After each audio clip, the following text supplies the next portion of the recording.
En este documental se llega a ver el monte Sodoma donde Dios murió por una tormenta de lluvia de azufre. Luego, durante un viaje a lo largo del Mar Muerto, nos dirigiremos a las ruinas de Masada. Este castillo fue construido por el rey judío Herodes el Grande. Yo también los voy a llevar a los castillos y tumba ubicada en Belén. Luego nos detendremos en las cuevas de Qumran, donde recientemente se descubrieron manuscritos del Mar Muerto. En Jerusalén te llevaré a varios lugares de importancia histórica como el Muro Velo y Masjid al-Aqsa. También a la Iglesia de la Natividad, el lugar del nacimiento del profeta Jesús. Luego viajaremos hacia el norte para ver Nazaret y el mar de Galilea, donde el profeta Jesús creció y realizó varios milagros. En el camino te mostraré los cementerios de 10 profetas: Moisés, Lot, Zacarías, Al-Qidr, Jethro, David, Abraham, Isaac, Jacob, Yusuf, alayhi salam. También te llevaré a la tumba de Bilal Habashi, un importante compañero del profeta Mohammed alayhi salam.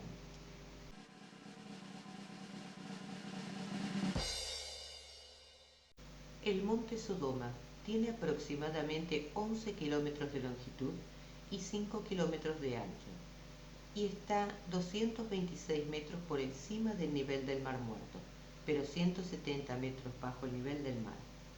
Dado que la superficie del suelo se compone de más de 95% de sal, ninguna planta puede crecer en la montaña.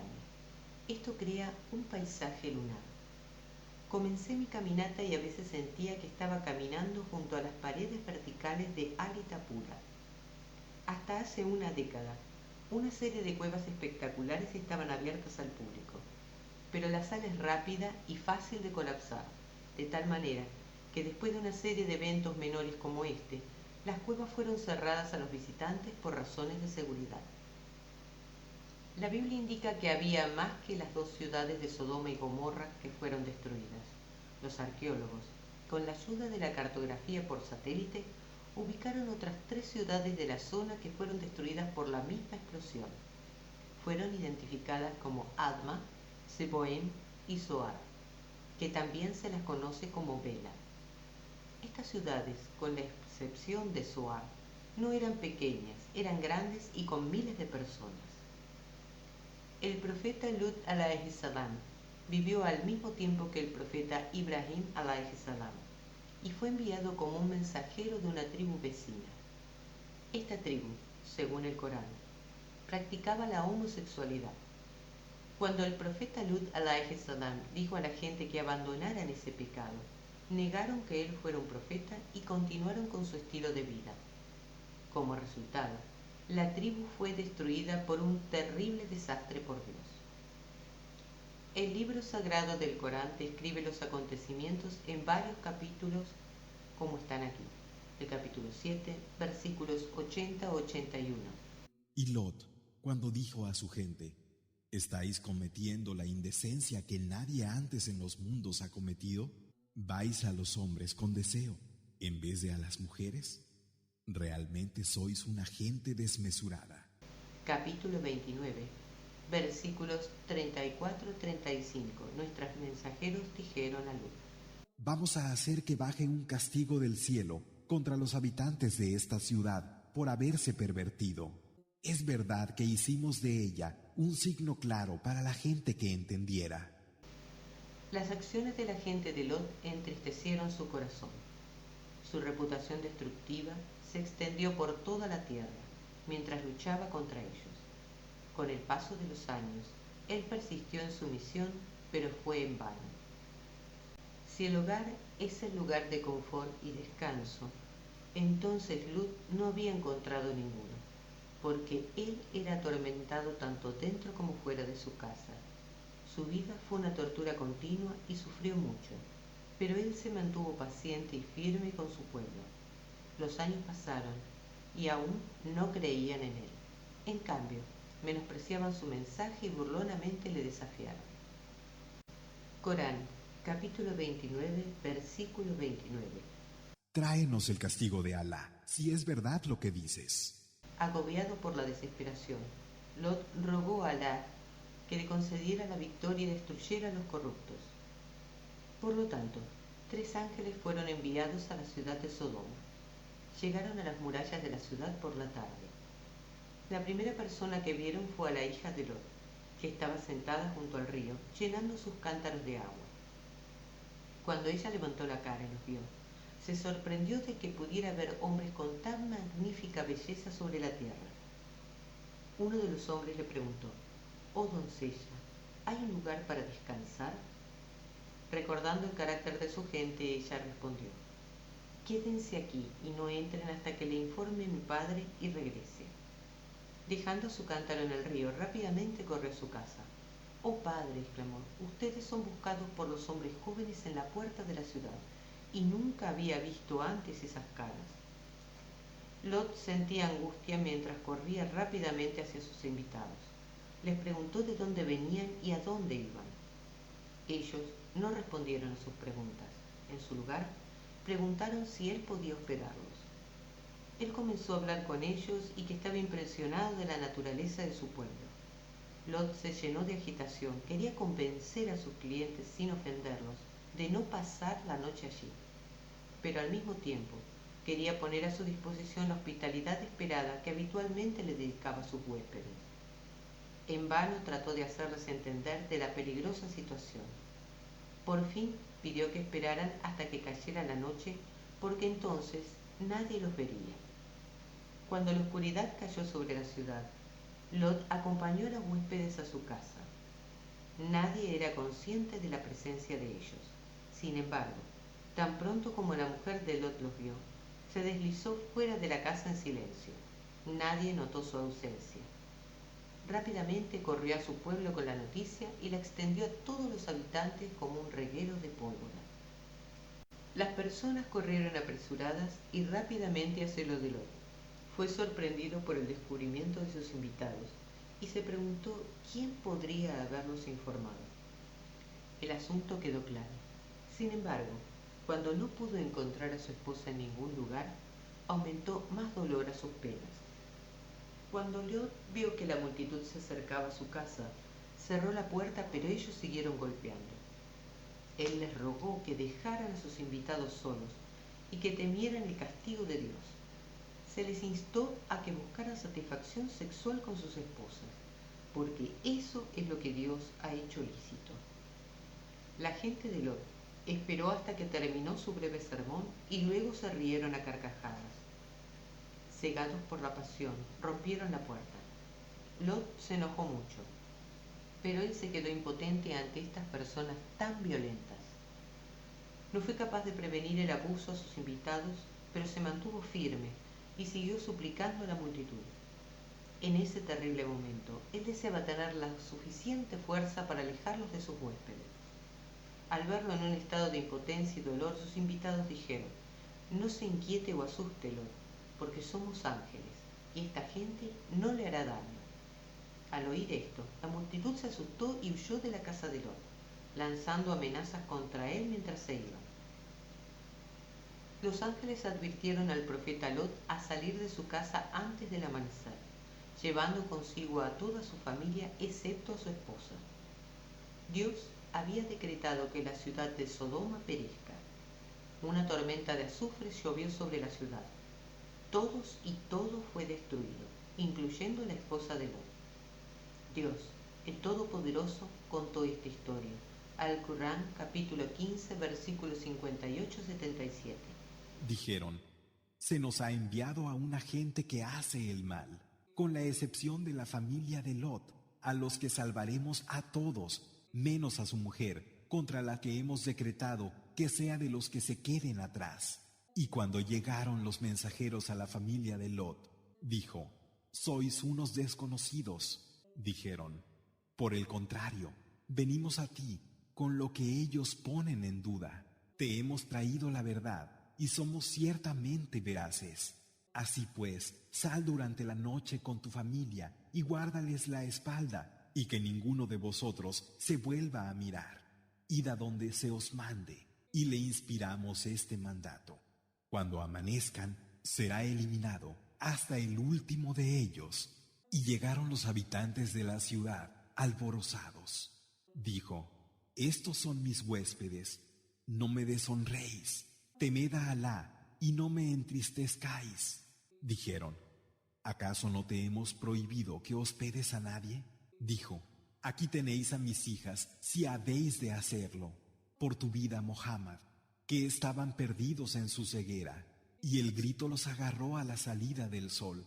Pusimoslo de abajo arriba e hicimos que cayera sobre ellos una lluvia de piedras de arcilla. Realmente, en eso hay signos para los que observan. Y la ciudad se hallaba en un camino que aún subsiste. En eso hay un signo para los creyentes.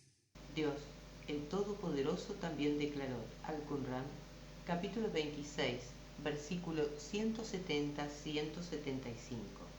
Y los salvamos a él y a su familia, a todos, menos a una vieja, que fue de los que se quedaron. Luego aniquilamos a los demás, e hicimos caer sobre ellos una lluvia. ¡Qué mala lluvia, la de los que han sido advertidos! Realmente, ahí hay un signo. La mayoría de ellos no eran creyentes. Es verdad que tu Señor es el irresistible, el compasivo. Estas ciudades fueron construidas en gran parte de piedra caliza, y cuando la piedra caliza se incinera con azufre, produce cenizas de sulfato de calcio. El análisis de los restos de Sodoma y Gomorra revela que el sulfato de calcio era muy limpio, con prácticamente ningún elemento por rastrear.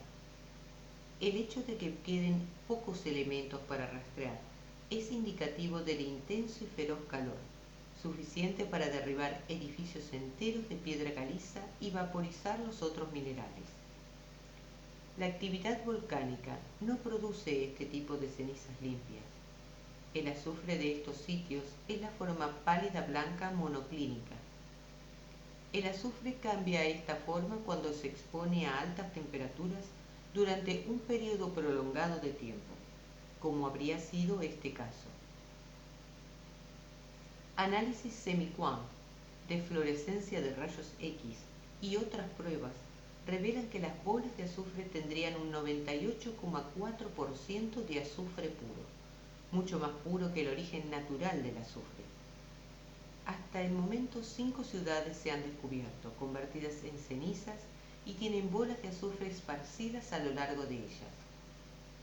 La ubicación de cada una de ellas fue encontrada gracias a examinar los mapas satelitales de la zona, localizando formas geométricas, particularmente áreas cuadradas o rectangulares. En 2 ocasiones, los equipos de investigación entraron en las ciudades después de una caída de lluvia. El vidrio que rodea las bolas brillaba con la luz. La lluvia había expuesto a miles de estas bolas. Las propias bolas se componen de prensado de azufre en polvo puro. Consulté con expertos volcánicos confirmando que en ninguna otra parte del mundo, incluso en torno a la actividad volcánica, fueron encontradas algunas de estas bolas con esta composición. Cuando las bolas habían caído del cielo, se estima que llevaban consigo alrededor de 5.000 grados centígrados. Después de consumir todo lo que estaba alrededor de ellas, el calor sigue para fundir la ceniza que se había formado alrededor de estas. Vitrifican la ceniza. Por lo tanto, las bolas estaban rodeadas por una carcasa vítrea de ceniza fundida y resolidificada. El azufre se compone de 96 a 98% de azufre puro, con pequeñas cantidades de magnesio, que crean al quemar una temperatura extremadamente alta. Este es el único lugar del mundo donde se puede encontrar el 96% de azufre monoclínico puro en una bola redonda. Este azufre no es de cualquier tipo de actividad geotérmica, ya que no hay evidencia de este tipo de actividad en la zona, y los nódulos de azufre geotérmicos son solo el 40% de azufre puro y de tipo romboidal. El azufre monoclínico o prismático se obtiene cuando el azufre líquido se enfría lentamente.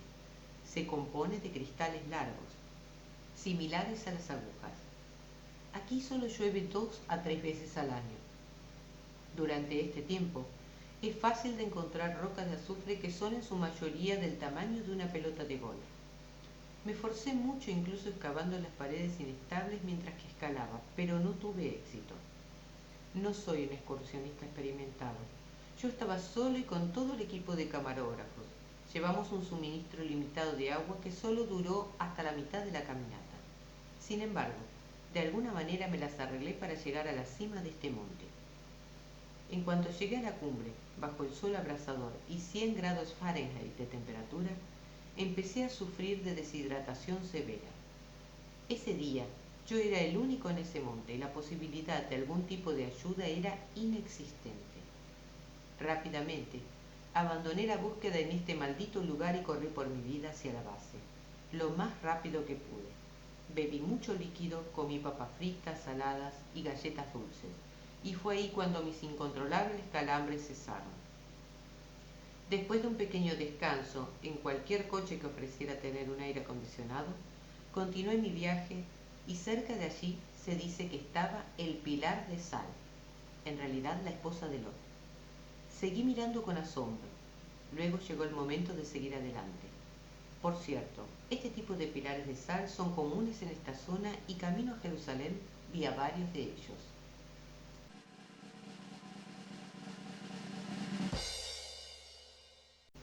Después de dejar el monte Sodoma, conduje al norte por la autopista 90. Mientras pasaba la carretera 31, en el lado izquierdo vi un camino de tierra que iba a la fortaleza de Metzat Zohar. A pesar de que se necesitaba un squad para recorrer ese camino, me arriesgué y me fui 1 kilómetro en mi pequeño coche. Las ruinas de la fortaleza Metzat Zohar están construidas en la parte superior de una colina amarga. Una colina amarga es mitad piedra caliza y mitad arcilla. Los muros exteriores que rodeaban la fortaleza se han derrumbado y desaparecieron. Las fechas de las ruinas son del período romano-bizantino o posiblemente de la época de las cruzadas mamelucas. La fortaleza protegía esta antigua ruta de comercio de la sal. Durante esos periodos, la sal era un bien muy preciado. También a los soldados se les pagaba con sacos de sal. Es probable que la fortaleza fuera utilizada para cobrar impuestos a este comercio. Aunque esta entrada está abierta, una valla impide a los visitantes subir a la frágil torre. El desierto de Judea es muy seco y los constructores de la fortaleza tuvieron que dar soluciones con el fin de mantener con vida a los soldados. Estas medidas incluyen la construcción de cisternas y presas a lo largo del valle. Al pie de la torre se encuentra una cisterna. Se recogía el agua de las presas y se suministraba a la fortaleza. Una presa se encuentra en el lado oeste de la fortaleza. El agua de la corriente es recogida durante los pocos días de lluvia formando un lago.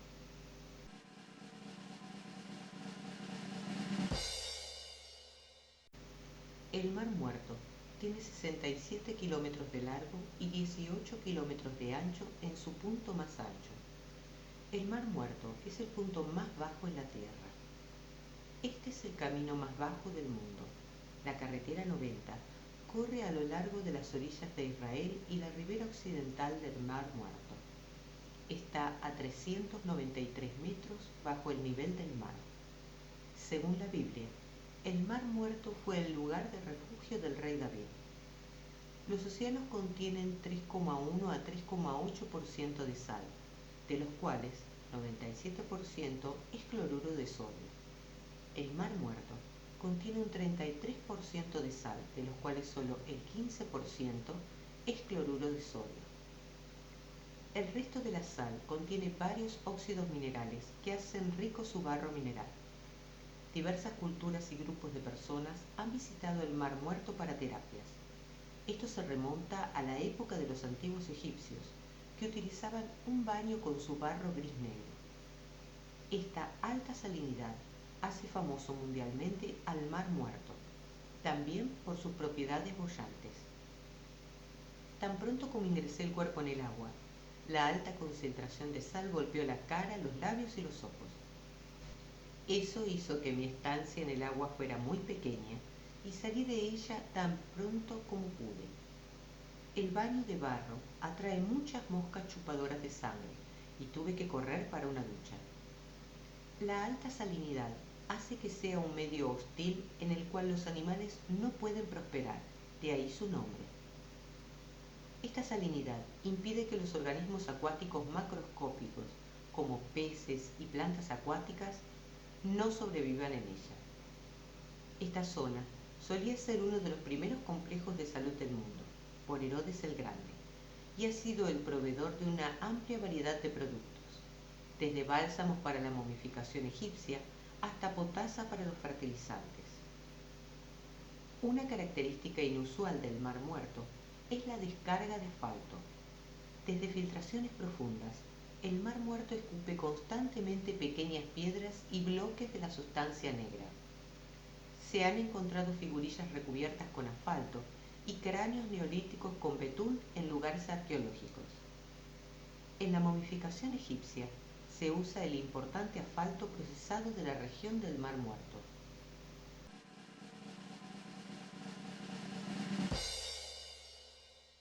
Mientras conducía a Jerusalén, me detuve en Masada para vivir una experiencia emocionante y excitante. Esta fortaleza fue construida en el año 30 a.C. por el rey Herodes. Los acantilados en el extremo oriental de Masada son de aproximadamente 400 metros de altura y los acantilados en el oeste son de unos 91 metros de altura. Los enfoques naturales a la cima del acantilado son muy difíciles. Masada se encuentra en la cima de esta montaña con laderas escarpadas y un piso plano. Al oeste con una vista al panorama del desierto y al este al Mar Muerto. Es muy alto y se puede ascender a pie por el sinuoso camino serpenteado o por un teleférico que va desde el centro turístico a los pies de la cima de Masada. La parte superior de la meseta es plana y de forma romboidal, de unos 550 por 270 metros. Había un muro alrededor de la parte superior de la meseta de unos 1.300 metros de largo y 3,7 metros de altura, con muchas torres, y la fortaleza incluía almacenes, un cuartel, armería, el palacio y las cisternas que fueron rellenadas por el agua de lluvia. 3 estrechos senderos conducían desde abajo hasta las puertas fortificadas. Al comienzo de la gran revuelta contra Roma en el año 68 a.C., el sitio fue conquistado por un grupo de fanáticos judíos y Masada se convirtió en el último bastión. En el año 72 después de Cristo, los romanos sitiaron a Masada y tuvieron éxito en la primavera del 73 después de Cristo, al llegar a la fortaleza empinada, después de construir una enorme rampa de 114 metros de alto en su lado occidental. La rampa de asalto consistió sobre todo en un espolón natural de la roca madre y permitió a los romanos finalmente romper el muro de la fortaleza con un ariete el 16 de abril. Según Josefo, cuando las tropas romanas entraron en la fortaleza, descubrieron que sus 960 habitantes habían prendido fuego a todos los edificios de almacenes de alimentos y se habían suicidado en masa matándose unos a otros. Optaron por suicidarse antes que caer vivos en manos de los romanos. Sus hechos dejaron una saga de coraje y heroísmo. Este es el Palacio Occidental. Al palacio original se accede a través de un patio abierto. Los visitantes fueron conducidos a la sala del trono. El vestuario también tenía otra entrada que conectaba el patio a través de la sala de los mosaicos, con escalones que conducían a un segundo piso con dormitorios separados. Uno era para el rey y el otro para la reina. Aquí también hay 3 pequeños palacios. Esta es una torre redonda columbario, que se utilizaba como una estructura de alojamiento para las palomas y pichones, también como torre de observación y cría de aves por su carne. El excremento de las aves, que fue utilizado como fertilizante para el cultivo de alimentos, se juntaba en esta zona. Esto solía ser un mikvé. un baño ritual judío. Según el reglamento judío, un mikvé debe contener agua suficiente para cubrir todo el cuerpo de un hombre de tamaño promedio. El volumen necesario de agua es de 40 ca, o alrededor de 150 galones.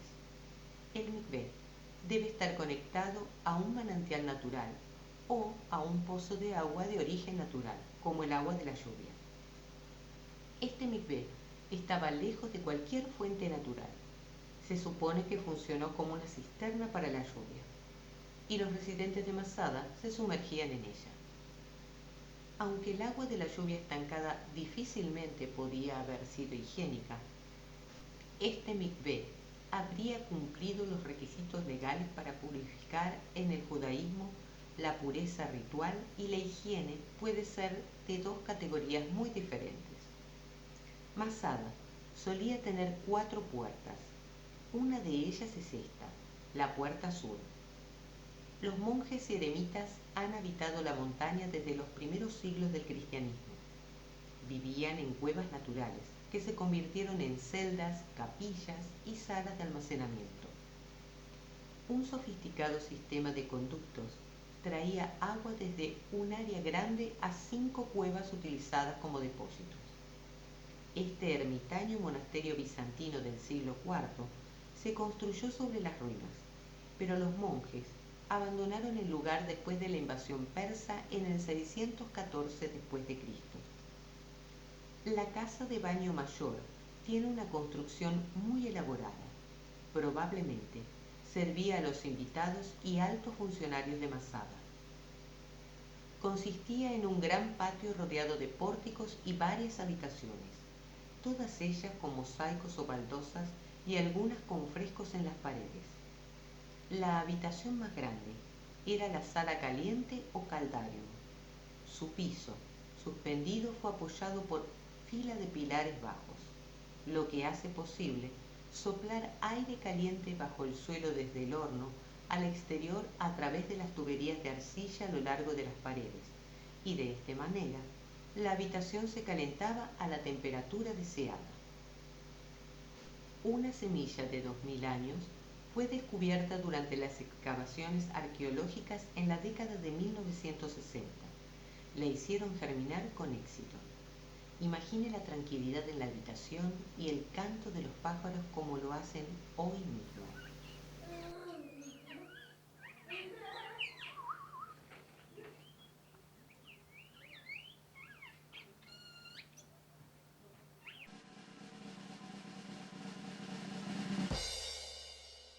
Vamos de Masada a Jerusalén. El camino es propenso a hundirse en agujeros. He visto miles de cuevas y paré en las cuevas de Qumran. Qumran es mejor conocido como el lugar donde se descubrieron los rollos del Mar Muerto hace solo 65 años. Se han descubierto restos que datan de la Edad de Hierro en Qumran, así como paredes, cerámica y una cisterna de los asentamientos posteriores. Incluso en esos años, el agua dulce fue un problema en este ambiente seco, y se añadieron sistemas de acueductos para llevar agua potable a la ciudad desde las regiones más verdes del norte. Qumran fue establecido durante el período helenístico entre el 134 al 104 a.C. y permaneció habitada hasta el 68 a.C. En esta época se habían excavado las estructuras de varios niveles de depósitos, hornos de cerámica y casas. Fue durante el período helenístico que la secta judía de los esenios se estableció aquí, aislándose de la gran ciudad y viviendo como una comunidad de monasterio comunal. Se considera que la secta debe haber comido comidas comunales, estudiaban por las noches las sagradas escrituras, tomando un baño ritual diario, practicaban el celibato y tenían su propio calendario. De la información que se encuentra en los rollos del Mar Muerto, los estudiosos han logrado obtener una imagen clara de la forma en que la comunidad vivía y creía. Se cree que unas 200 personas vivieron aquí. En 1947, los beduinos locales descubrieron una vasija de barro que contenía 7 rollos en una cueva a 1,5 km de Qumran. Los antiguos pergaminos finalmente llegaron a los académicos que podrían evaluar con precisión la edad y el valor de los mismos. En una exploración aún mayor, se descubrieron un total de 972 textos, incluyendo la copia existente más antigua conocida del Antiguo Testamento. Se cree que los rollos pertenecían a la secta de los esenios. Algunos de los rollos describen a los inquilinos de la secta y su inclinación particular sobre el judaísmo. En total, había 12 cuevas donde se encontraron rollos y fragmentos de los pergaminos. Los rollos se encuentran ahora en el Santuario del Libro, en el Museo de Israel en Jerusalén, donde se mantienen en las condiciones óptimas de temperatura y humedad para su conservación en el futuro. El rollo de cobre, encontrado en la cueva número 3, se encuentra en exhibición en el Museo de Amán en Jordania.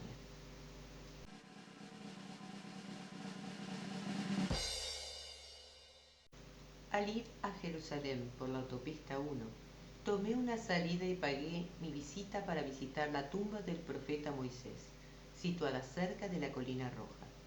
También es conocido como Nebi Musa alayhi salam. Es una de las figuras más sagradas del Corán, además del profeta Mahoma alayhi salam. Este gran complejo amurallado incluye 120 habitaciones, un gran número de capas blancas por encima de sus techos y una torre alta. El sitio original fue construido en el 1270 d.C. por el sultán mameluco Baybars. El santuario fue restaurado y ampliado en 1885. La creación tiene una superficie total de 5.000 metros cuadrados delimitada por un muro de piedra caliza. La entrada principal de la corte se encuentra en el lado oeste. La entrada se abre a un patio. Alrededor del patio hay habitaciones en 2 plantas y la mezquita está en el lado derecho. En el centro hay 2 pozos que suministran agua a los peregrinos. En el lado oriental del patio, las escaleras conducen hasta la entrada a la mezquita. En el centro del patio, bajo las verdes capas pintadas, se encuentra la mezquita. El minarete, o la torre del llamador al rezo, se encuentra detrás de ella. La habitación en el centro es la parte más antigua del santuario. Dentro de la habitación hay un monumento cubierto por un paño verde que marca el lugar de la tumba de Moisés. Si usted ha visto mi video del viaje a Jordania, yo le mostré el Monte Nebo como un lugar donde, según la tradición judía y cristiana, está enterrado Nabi Musa. Sin embargo, no hay ninguna tumba real en ese sitio. Irónicamente, el Monte Nebo está solo 30 kilómetros al este de esta localidad. La Biblia describe que Moisés murió en la tierra de Moab, y el Señor lo enterró en el valle, en la tierra de Moab, y ninguno sabe de su sepulcro hasta el día de hoy. La elección de esta ubicación en particular no es clara, y es también una gran contradicción con la descripción bíblica.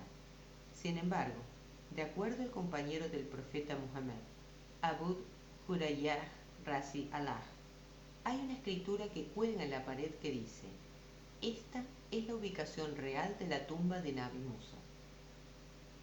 Un gran cementerio musulmán se encuentra en todo el complejo.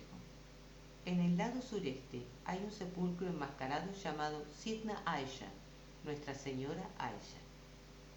Ella era una de las esposas del profeta Mohammed alayhi salam. Esto parece otra contradicción, ya que la señora Aisha murió en Medina. Sus oraciones fúnebres fueron dirigidas por Abu Hurayrah Razi Allah. Luego fue enterrada en el cementerio Janat al-Baqi, que también se encuentra en Medina. Varios cientos de metros al sur de Nebi Musa, al lado de la carretera, está el Maqam Hassan el-Rayai. Este Maqam es realmente una tumba. Según la tradición musulmana, fue el pastor de Yetro o Nabi Salah Jacob Aleihis, quien está enterrado allí.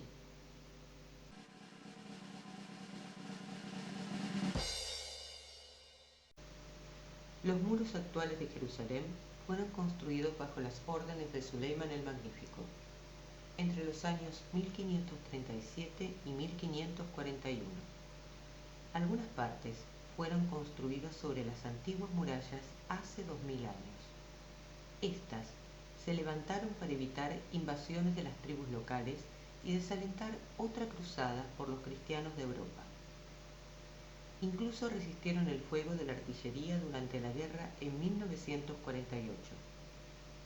Los muros de la ciudad vieja tienen 13 metros de altura y 3.800 metros alrededor.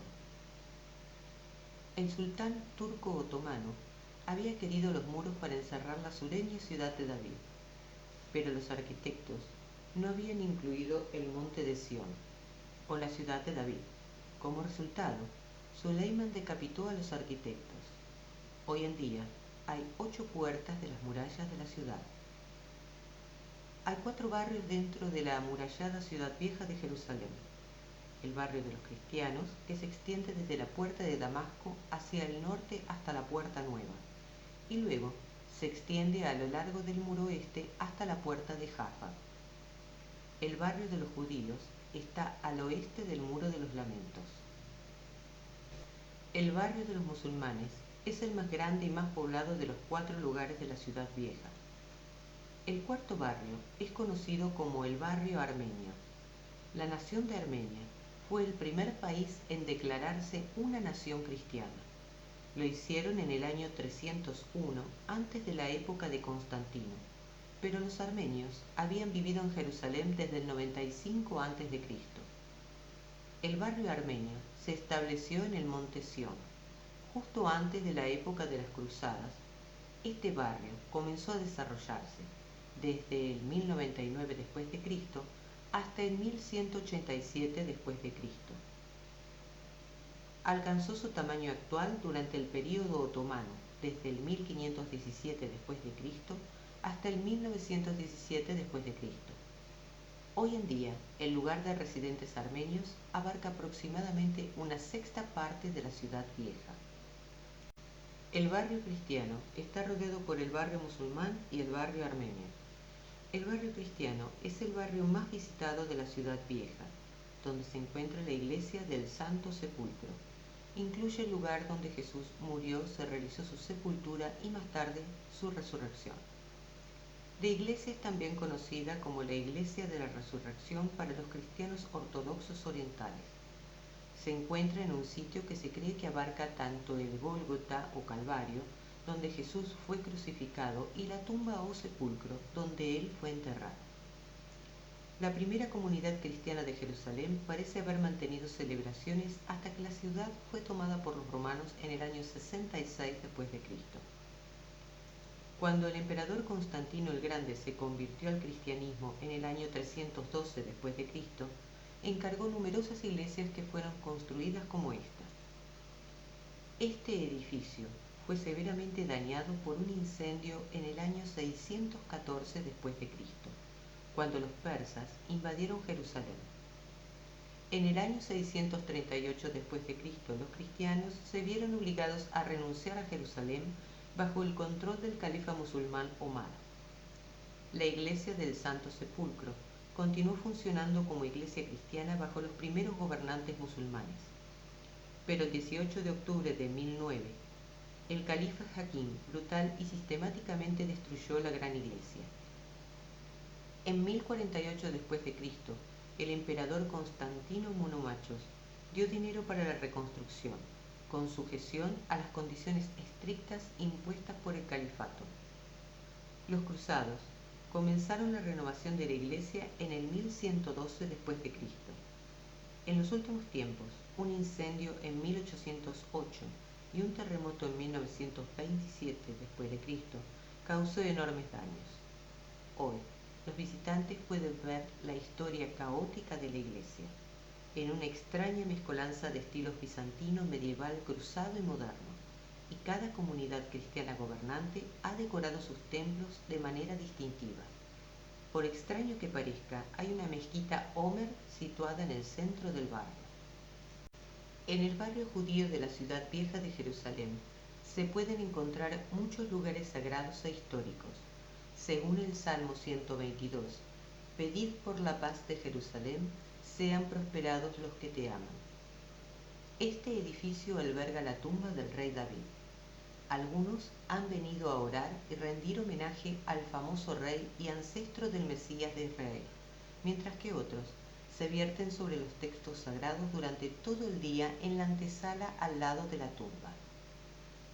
La tumba está cubierta por un paño de terciopelo bordado con las palabras de David, Melech Israel Hay Bekayam. Son las primeras letras que muchos niños judíos aprenden, que evoca que el sentido del espíritu de David todavía está con nosotros.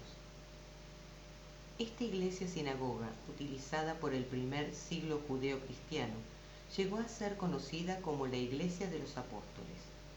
Poco a poco, este monumento llegó a ser aceptado como la tumba de David, primero por los judíos y más tarde también por los musulmanes. A la derecha, los musulmanes también tienen incorporada una mezquita donde van a rendir homenaje al profeta David alayhi salam. Esta mezquita es muy antigua y se puede ver la arquitectura clásica de los viejos tiempos. Se cree que la casa quemada pudo haber sido incendiada durante la destrucción romana de Jerusalén en el 70 después de Cristo. La ciudad alta de Jerusalén era conocida por su riqueza. Se encuentra cerca del templo y habitada por familias de los sacerdotes que servían en el templo. Cuando los romanos tomaron por asalto la ciudad alta, encontraron poca resistencia. Gran parte de la población estaba a punto de morir por enfermedad y hambre. En el otro extremo de la calle del barrio judío se encuentran las ruinas de la iglesia Nea, solo descubierta hace 3 décadas. El Nea, o Nuevo en griego, fue la iglesia más grande y la segunda más importante de Jerusalén bizantina después de la iglesia del Santo Sepulcro. Fue tan grande la erradicación de la Nea que su ubicación exacta solo se descubrió hace poco. Mientras me acercaba al Muro de los Lamentos, me encontré con el último vestigio del Segundo Templo, el sitio más sagrado del judaísmo. Los 57 metros de la pared que vemos hoy es solo una pequeña parte de la pared de contención occidental. El rey Herodes construyó alrededor del monte del templo. El muro oeste tiene en realidad 488 metros de largo. Cuando los romanos destruyeron en el segundo templo y arrasaron la ciudad, una de las pocas cosas que quedó fue el Muro de los Lamentos en Jerusalén. La tradición judía nos dice que cuando el templo fue destruido, todas las puertas del cielo se cerraron excepto una. La única puerta que permaneció abierta era la puerta de las lágrimas.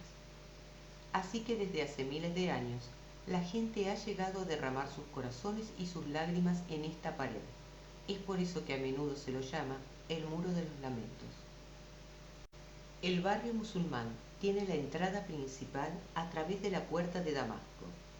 Esta puerta es también la última parada del autobús que trae pasajeros de las zonas controladas bajo las autoridades de liberación palestina, incluyendo a Belén al-Khalil. El barrio musulmán tiene el Masjid al-Aqsa, que es el tercer sitio más sagrado del Islam. Hay varios edificios dispuestos de esta manera, y en su conjunto son conocidos como el Masjid al-Aqsa, que significa la mezquita más lejana. El nombre se refiere a un capítulo del Corán llamado El viaje nocturno, en la que se dice que el profeta Mohammed Sallallahu Alaihi Wasallam viajó desde la Meca a Masjid al-Aqsa y luego viajó al cielo en una criatura celestial llamada Al-Burak. Algunos consideraron que pasó poco más de un año antes de la Hijra, el 27 de Rajab, pero esta fecha no siempre se la reconoce. Esta fecha correspondería a la fecha juliana del 26 de febrero del 621 después de Cristo, o si fuera el año anterior, sería el 8 de marzo del 620 después de Cristo. El interior de la mezquita tiene el apoyo de 45 columnas, 33 de las cuales son de mármol blanco y 12 de piedra. Este es también el lugar de la primera qibla, a la que los musulmanes rezaron, conocido como Al-Aqsa o Bait al-Maqdis.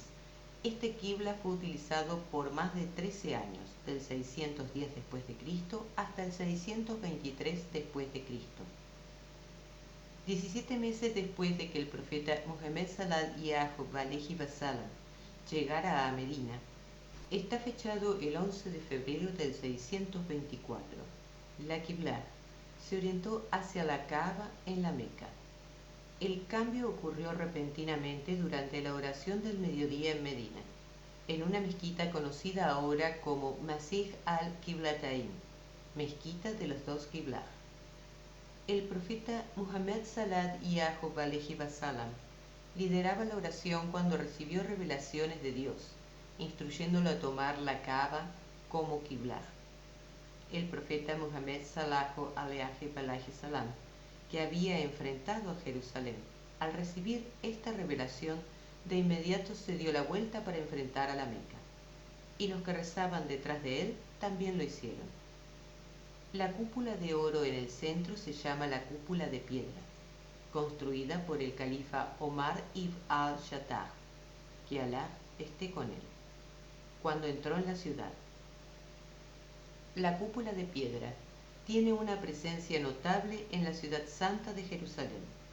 Está situada en el monte del templo, un lugar que es sagrado para judíos, cristianos y musulmanes. De esta manera, la cúpula de piedra es un recordatorio visual y símbolo tangible no solo de la unidad subyacente entre las religiones abrahámicas, sino también de su discordia y rivalidad. La vieja Jerusalén se ha modernizado mucho.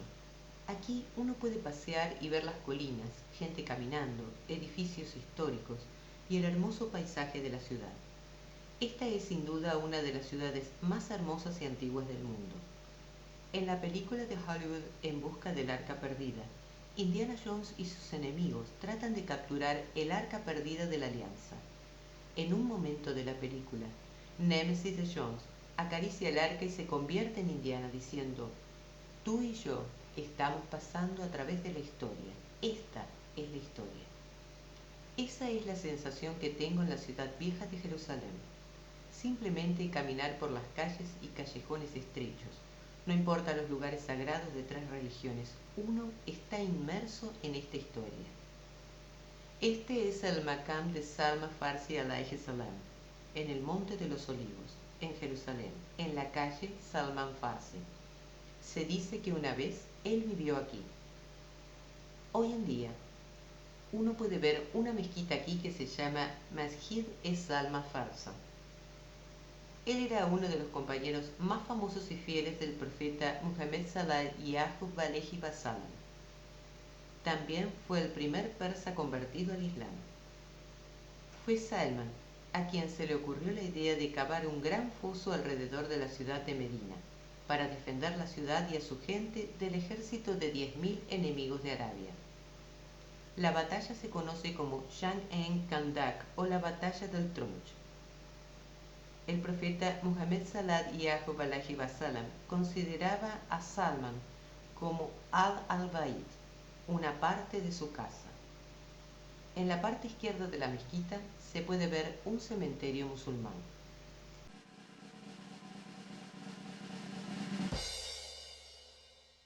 La iglesia de la Natividad es una basílica ubicada en Belén. La iglesia es un lugar sagrado que se encuentra por encima, conocida como la gruta. Todavía se considera tradicionalmente como localizada sobre la cueva que marca el lugar de nacimiento de Jesús de Nazaret. Este gran patio pavimentado enfrente de la iglesia es la plaza del pesebre. Aquí, las multitudes se reúnen en Nochebuena para cantar villancicos a la espera de la medianoche. Esta es la principal basílica de la Natividad. A la basílica se accede por una puerta muy baja llamada la Puerta de la Humildad. Al entrar aquí, un cartel dice: si puedes entrar por estas puertas, te conviertes en un hombre santo. Si tú ya eres un hombre santo, te vuelves más santo. Esta basílica es mantenida por el Patriarcado Ortodoxo Griego de Jerusalén. Está diseñado como una típica basílica romana, con 5 naves y un ábside en el extremo oriental donde está el santuario. La iglesia cuenta con mosaicos dorados que cubren las paredes laterales, que ahora en gran parte están cariados. En la construcción del nuevo suelo hay una puerta trampilla que se abre para revelar una porción del suelo con los mosaicos originales. La iglesia también cuenta con un complejo conjunto de lámparas en todo el edificio. Las escaleras, a cada lado del santuario, conducen por una escalera de caracol a la gruta. La cueva subterránea se conoce como la Gruta de la Natividad. Consagra el sitio donde se dice que Jesús de Nazaret ha nacido. El punto exacto está marcado por debajo de un altar, con una estrella de plata de 14 puntas situada en el piso de mármol y rodeada de lámparas de plata. Este altar es denominado neutral. Otro altar en la gruta marca el sitio donde tradicionalmente María puso el bebé recién nacido en el pesebre. La iglesia adyacente de Santa Catalina es una iglesia católica romana. Fue construida en un estilo neogótico más moderno y desde entonces ha sido modernizada. Esta es una iglesia donde el patriarca latino de Jerusalén celebra la misa de Gallo en la Nochebuena. El bajo relieve de el árbol de Jesé se incorporó recientemente a la iglesia de Santa Catalina como un regalo del Papa Benedicto XVI durante su viaje a Tierra Santa en el año 2009. Con unas medidas de 3,75 por 4 metros, su cuerpo representa a un olivo que figura como el árbol de Jesé, mostrando el linaje de Cristo desde Abraham a través de San José, junto con otros motivos bíblicos. La parte superior está dominada por una figura coronada de Cristo Rey en actitud abierta de bendición a la tierra. Numerosas capillas se encuentran en el recinto, así como la capilla de San José en conmemoración de la aparición del ángel a José, que le ordena huir a Egipto. La capilla de los Santos Inocentes en conmemoración de los niños asesinados por Herodes. Y la capilla de San Jerónimo, donde tradicionalmente se tradujo la Biblia al latín. Con los años, el compuesto se ha ampliado y hoy cubre aproximadamente 12.000 metros cuadrados. Debido a su historia cultural y geográfica, el sitio tiene un significado religioso importante para la fe cristiana y musulmana. A partir de ahí, mi conductor me llevó a la Iglesia de la Gloria, en Excelsis Deo. Esta iglesia cuenta con hermosos jardines, pero por desgracia, la iglesia estaba cerrada. Entonces nos quedamos en el camino a Herodes. Herodes es la ubicación de la tumba y un palacio en el desierto del rey Herodes. Se encuentra a 5 kilómetros al sureste de Belén. La colina tiene 759 metros sobre el nivel del mar, el pico más alto en el desierto de Judá. Por extraño que parezca, esta es una colina artificial de 60 metros. El sitio es accesible por la conducción en la montaña. Herodes es el Grande, quien gobernó Palestina, parte de la actual Jordania, Líbano y Siria. Él es llamado el Grande simplemente sobre la base de sus logros arquitectónicos.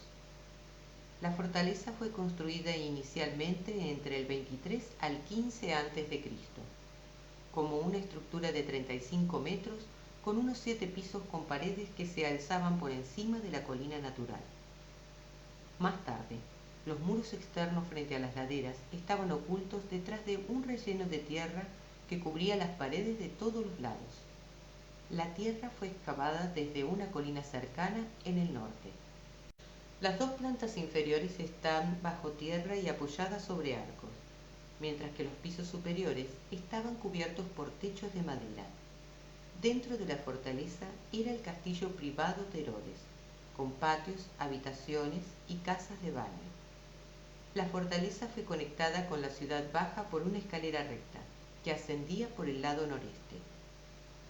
En la ciudad baja estaban las estructuras del palacio y la oficina, un gran jardín romano y el lago. El agua de la ciudad baja fue suministrada al lago por un acueducto desde la zona de Belén. El agua para la ciudad alta fue suministrada por cisternas construidas en el lado noreste y se alimentaba de las lluvias. Herodes el Grande se agitó bastante cuando los Reyes Magos anunciaron el nacimiento de un gran rey en su reino. Por lo tanto, ordenó la masacre de todos los niños de 2 años para abajo, en Belén y en todos sus alrededores. Cuando José se enteró de esta noticia, se llevó a María y a Jesús y huyeron a Egipto. Herodes era un hombre brutal que mató a su suegro, varias de sus 10 esposas y 2 de sus hijos. Poco antes de su muerte, Herodes estaba en contra de sus 2 hijos, Aristóbulo y Antípatro. Los ejecutó en el 7 y 4 a.C., haciendo que el emperador Augusto dijera en broma que era preferible ser el cerdo de Herodes antes que uno de sus hijos, una observación muy insultante para cualquier judío.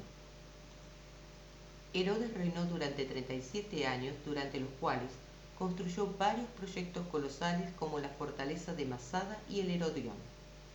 Murió en Jericó. Después de su muerte, uno de sus hijos, Herodes Antipas, fue uno de los conspiradores en el juicio y ejecución de Jesús. Durante la Gran Revuelta, los celotes capturaron la fortaleza en el 66 después de Cristo. Convirtieron a la estructura pública en una sinagoga y se añadieron 2 mikvé o baptismalos, uno cerca de la estructura y el otro cerca de la torre oriental. También construyeron estructuras de cambio que fueron desmanteladas durante las excavaciones. Después de años en estado de sitio, los rebeldes finalmente se rindieron sin derramamiento de sangre en el ejército romano. Durante la revuelta de Bar Kokhba, 132 al 135 después de Cristo, la fortaleza fue capturada de nuevo por los luchadores por la libertad. Como parte de sus medidas de defensa, cavaron túneles secretos alrededor de las cisternas y se escondieron allí. Esta red subterránea de túneles de escape es uno de los aspectos más destacados de las excavaciones. El sitio fue abandonado hasta el siglo V, cuando una gran comunidad de monjes residían en el sitio y construyeron 4 iglesias en la zona. Después de la conquista árabe en el siglo VII, el lugar estaba en ruinas y el área fue habitada por beduinos durante los últimos 50 años. La tumba de Herodes el Grande fue descubierta por arqueólogos israelíes en el año 2007 en este sitio que se encuentra en un túnel, ubicado en la colina de Herodión. La tumba contenía un sarcófago roto, pero hay restos de un cuerpo. El Herodión inferior, en la base de la montaña, consistió en numerosos palacios anexos para uso de la familia del rey, amigos y de las oficinas centrales de la capital del distrito.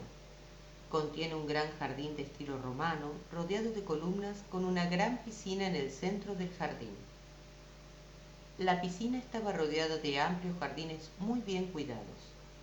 Los pórticos, de 6 metros de ancho, constan de columnas adornadas con capiteles jónicos rodeados de los jardines en 3 lados, una longitud de unos 250 metros. Cada uno de los halls mide 110 por 10 metros. Se construyeron a lo largo de la región oriental y la parte occidental de la piscina. Abarcaba una superficie de unas 38 hectáreas. Todo muy bien planificado con edificios y jardines colocados en un eje norte-sur. Este lugar es una visita obligada durante su visita a Belén.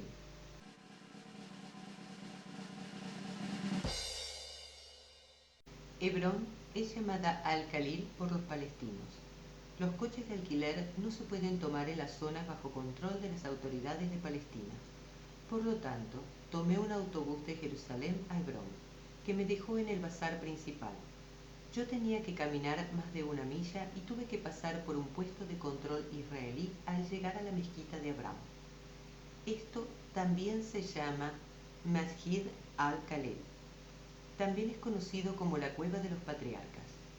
Casi la totalidad de la construcción exterior que se puede ver hoy fue construida en el siglo I a.C. por Herodes el Grande. El edificio de Herodes no tenía techo. Podemos ver inscripción en griego en la pared realizada en la época del rey Herodes. En el año 637 después de Cristo, la zona quedó bajo el control de los musulmanes y el edificio fue convertido en una mezquita techada. Masjid el-Khalil está construido sobre un pequeño cementerio donde se encuentran las tumbas de 4 profetas y sus esposas. Los 4 profetas eran Ibrahim alayhi salam, su hijo Isaac o Ishaq alayhi salam, su hijo Jacob o Jacob alayhi salam y su hijo Yusuf alayhi salam. Algunos judíos creen que Adán y Eva alayhi salam o Java alayhi salam también están enterrados aquí. Desde la cúpula puede verse también el cementerio debajo de la mezquita, situado frente al muro de la Qibla. El complejo se divide en 3 habitaciones, cada una con los cenotafios de un patriarca y su esposa. Los cenotafios de los patriarcas se los conoce indistintamente como tumbas, pero nadie cree que las reliquias de los patriarcas estén consagradas a ellos. Los cenotafios son recuerdos de las personas enterradas en las inmediaciones. En el centro del recinto hay un tribunal, con un pórtico del siglo XII o XIV, que conduce a la sala central que contiene los cenotafios de Abraham y Sara. Abraham está ubicado al oeste y Sara al este. Sus cenotafios fueron construidos en el siglo X u XI y se modificaron a su actual forma poligonal con cúpula en el siglo XIV. Una amplia puerta entre los cenotafios conduce a la gran sala del sur. Contiene los cenotafios de Isaac y Rebeca en la mezquita principal. Los cenotafios fueron reconstruidos en el siglo XII. El encantador mihrab y mimbar de la mezquita se encuentran en la pared sureste. El óculo encima del mihrab y los paneles de mármol son del siglo XIV. Las bóvedas, pilares y capiteles han sobrevivido desde el siglo XII y las ventanas superiores son del triforio del siglo XII. A la derecha del mimbar, a la entrada de las cuevas, hay un pequeño pabellón que fue levantado en el siglo XII. Debe de haber sido reerigido después de la entrada, antes de que ésta fuera sellada. Al otro lado de la habitación hay un pabellón del siglo XIV al lado de la entrada de la mezquita. Esto está parado sobre un eje que se convirtió en la única abertura a la cámara que conduce a la cueva doble. En la actualidad no se tiene acceso a estas cuevas. Varias personas estaban tratando de utilizar sus flashes de las cámaras para observar el interior, pero no se veía nada. Bajo el régimen actual, los judíos se limitan a entrar por el lado suroeste, mientras que los musulmanes solo pueden entrar por el lado noreste, y el resto del recinto está restringido. Abner significa padre de la luz. Él era el primo hermano del rey israelita Saúl y comandante en jefe de su ejército. Está enterrado cerca de la mezquita de Abraham. 6 kilómetros al este de Hebrón, pasando por los asentamientos israelíes, mi taxista me llevó a la aldea árabe de Bani Naim, situada en la cima de una colina. Esta ciudad está a una altitud de 951 metros. Aquí, según la tradición local, esta mezquita construida sobre una iglesia bizantina contiene la tumba del profeta Lot alayhi salam. Esta mezquita está en el centro de la ciudad. La tumba se encuentra dentro de la mezquita rectangular con un patio interior y el minarete. La tumba del profeta Lot es mencionada por primera vez por el erudito católico San Jerónimo de Jerusalén en el siglo IV después de Cristo. Según la leyenda musulmana, el profeta Lot alayhi salam vivió en Bani Naim antes de trasladarse a Sodoma. El santuario que encierra la tumba fue restaurado en 1410 después de Cristo por el sultán mameluco Nasir al-Faraj, hijo del sultán Barkuk. Las tumbas de sus hijas están cerca de una colina opuesta. al sureste de Bani Naim. Hay un santuario dedicado al profeta Lot alayhi salam, conocido como Makam an-Nabi Yatim, santuario del profeta veraz. La leyenda local dice que Lot oraba en el lugar y las huellas de sus pies estaban visibles en una roca. Según la leyenda musulmana y la tradición católica, Bani Naim es el lugar donde el profeta Abraham alayhi salam, tras la salida de los ángeles, vio el humo de Sodoma y Gomorra levantarse como el humo de un horno.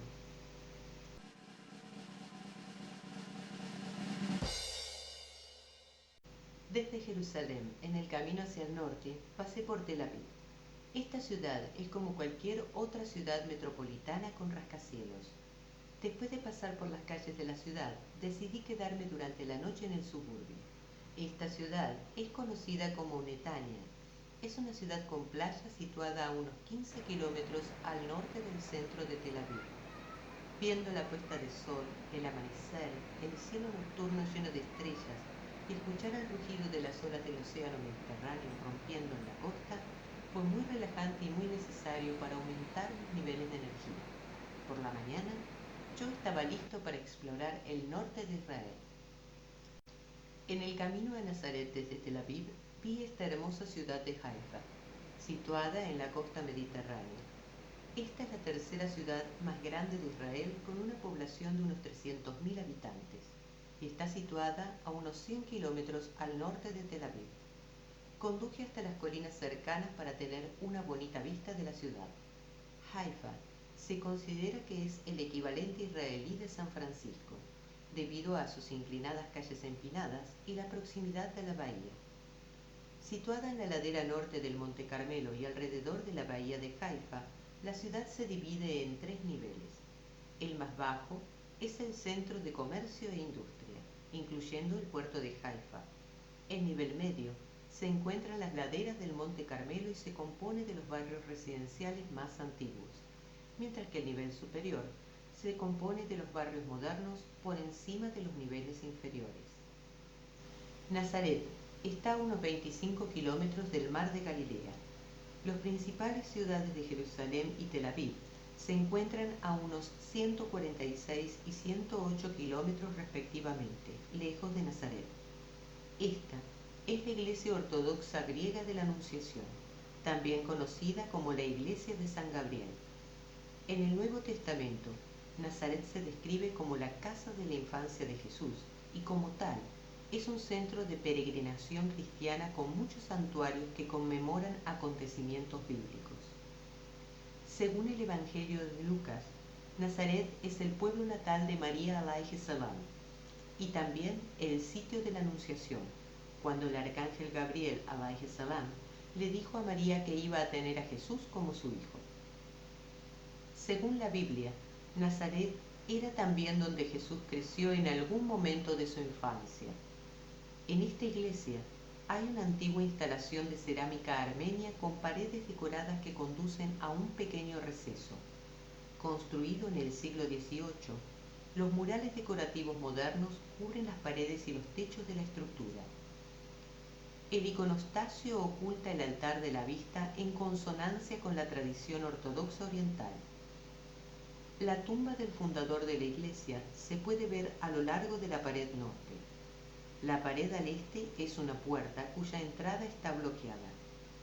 Aquí hay una caverna bajo abovedada en el final, donde se encuentra una capilla subterránea de la época medieval que contiene el muelle.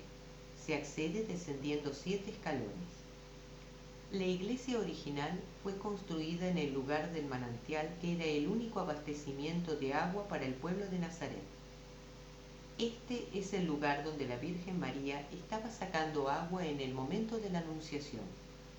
En el siglo XX, continuaron excavando a 1 metro desde allí otros 130 metros para hacer surgir esta fuente pública conocida como el Pozo de María. El Pozo de María de nuestros días es una reconstrucción del original, pero no funciona. La Basílica de la Anunciación se encuentra a unos 650 metros de la Iglesia Ortodoxa Griega de la Anunciación. En árabe, se la conoce como Kalisa Tul Bishara. De acuerdo con la tradición católica, la Anunciación tuvo lugar aquí. En el interior, la planta baja contiene la Gruta de la Anunciación, considerada por muchos cristianos como los restos de la casa original de la infancia de María. La primera capilla fue construida probablemente en algún momento o mediados del siglo IV. En la cueva en la que María había vivido hay un altar. Una estructura más grande fue encargada por el emperador Constantino I, que conmemora los acontecimientos importantes en la vida de Jesucristo. La Iglesia de la Anunciación fue fundada casi al mismo tiempo que la Iglesia de la Natividad y la Iglesia del Santo Sepulcro. La Natividad como el lugar de nacimiento de Jesús y el Santo Sepulcro como la tumba de Jesús. La iglesia actual es un edificio de 2 pisos construidos en 1969 sobre el solar de la antigua iglesia. En el Islam, Jesús es conocido como el profeta Isa ibn Maryam alayhi salam. Él es considerado un mensajero de Dios y el Mesías en el Islam, que fue enviado para guiar el Bani Israel, hijos de Israel, con una nueva escritura, el Gospel o Evangelio. La creencia en Jesús y todos los demás mensajeros de Dios es necesaria en el Islam. El Sagrado Corán menciona a Jesús por su nombre 25 veces.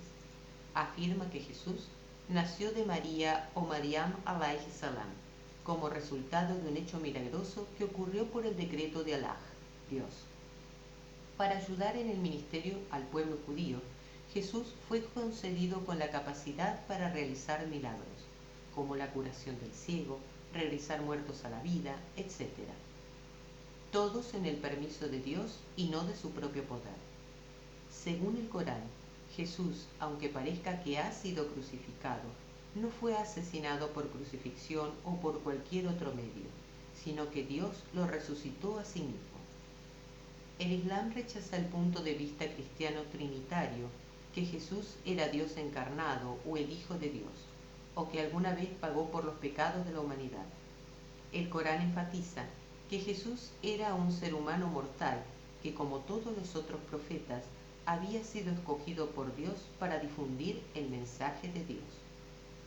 Los textos islámicos prohíben la asociación de socios de Dios, haciendo hincapié en un concepto estricto del monoteísmo.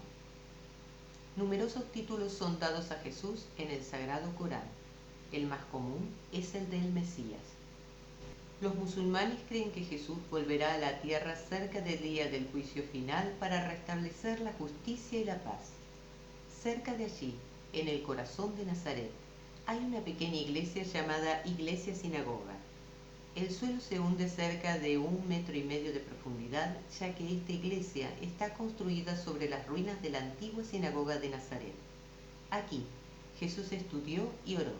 Además, esto es donde un día sábado Jesús pronunció su famoso sermón, donde se declaró a sí mismo como el Mesías a los miembros del pueblo judío. El monte del precipicio o monte del salto del Señor se encuentra a unos 15 kilómetros de Nazaret.